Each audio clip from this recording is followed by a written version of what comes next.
Hi everybody, welcome to the May 25th, 2018 edition of Colorado Inside Out Postgame, a special web exclusive production here on Channel 12.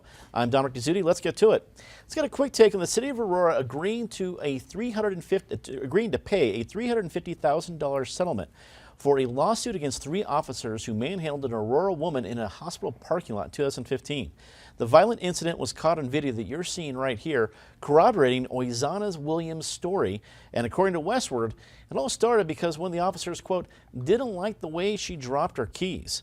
As we go to our first panelist, Patty Calhoun from Westword, as folks are seeing this video, it didn't seem like a whole lot of police, it didn't seem like a lot from Miss Williams just by dropping keys. I don't know how much is deferred in the police manual about how much attitude can be inferred from that. But tell us about the story that your paper did and from what we've seen.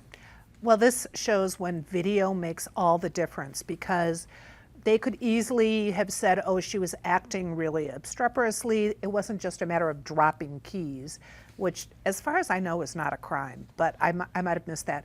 But the officers could have said a lot of things, but once you saw this video, you understood exactly why Aurora settled, and settled big on this one. It's ironic because, of course, Aurora cops were just looking good after the Hancock stop. Jordan Hancock, who, when he's like, do you know who my father's the mayor? And the Aurora cop said, not in this town, he isn't. And it's funny, they were looking pretty good, they were looking smart, and this just makes them look very, very bad. So smart to settle. David Kopel from the Independence Institute and DU Law School. Usually Aurora's upset when Denver gets all the attention, but when it comes to police brutality, they don't mind Denver getting all the attention. Finally, Aurora gets their own police brutality headlines. I say that just tongue in cheek, it's a bad situation. But what do you think of the settlement? Was it an appropriate strategy for the City of Aurora? Oh, heck yes. Yeah, they could have ended up with a lot more, not only in litigation costs, but I mean, what are the damages? Maybe not that high. I mean, there were medical injuries to the victim, but the punitive damages could have been assessed, even if not formally called punitive damages, just by jury choice.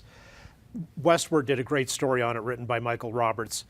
The background is her boyfriend gets shot. She drives him to the hospital, and then he goes to the emergency room. The police want to search her car, and she says okay, and they do. And then later they want to search it again, and she objects to that. And then after an argument, which you see the end of, she contemptuously drops her keys on the ground and then sits in the back of the police car. And then, as you see, they pull her out and rather roughly take her to the ground to cuff her.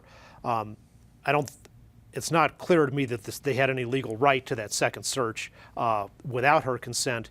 And besides that, one thing that's nobody can dispute is that she did not assault them, which is how the police report got written up. So blatant fabrication, as Patty says. Thank goodness there was that video there. And once again, how often do you see sheriff's deputies doing something like this? Sheriffs are elected, accountable to people. How often do you see municipal police departments do it? Police chiefs are not elected, they're appointed. I think if you had the Aurora police chief elected by the people of Aurora, you would, in the long run, see many fewer incidents like this. Usually our viewers are used to seeing the Denver sheriff should be elected, but the Aurora sheriff should be elected. No, Aurora sheriff, the Adams County sheriff is elected. Okay. The Aurora police chief should also be elected. Okay, so a little adaptation to the CIO. That's probably only a half point on the David Kopel CIO bingo game for those playing at home. Eric Sonman, political analyst. Aurora, I think, I'm going to go on a limb here, I think it's our most diverse city. I mean, people talk about Denver as the capital of everything else, but you look at Aurora and all the different ages, ethnicities, immigrant, the whole kit and caboodle. This seems to be a bigger deal. It's not just about what's going on there, but I think just that mentality of if a city has to be, I guess, on their toes. Do phones have to come out every time they see a siren because of what's going to happen?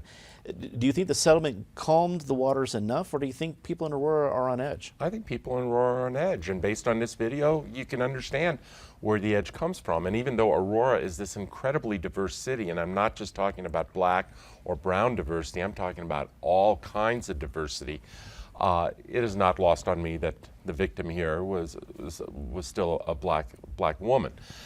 It's disgusting video. It's reprehensible. To Patty's point, yes, thank God for video. If cell phones had been as ubiquitous 10 or 12 years ago as they are now, you know, maybe Mitch Morrissey in Denver actually would have prosecuted a cop, but probably not. But separate issue there.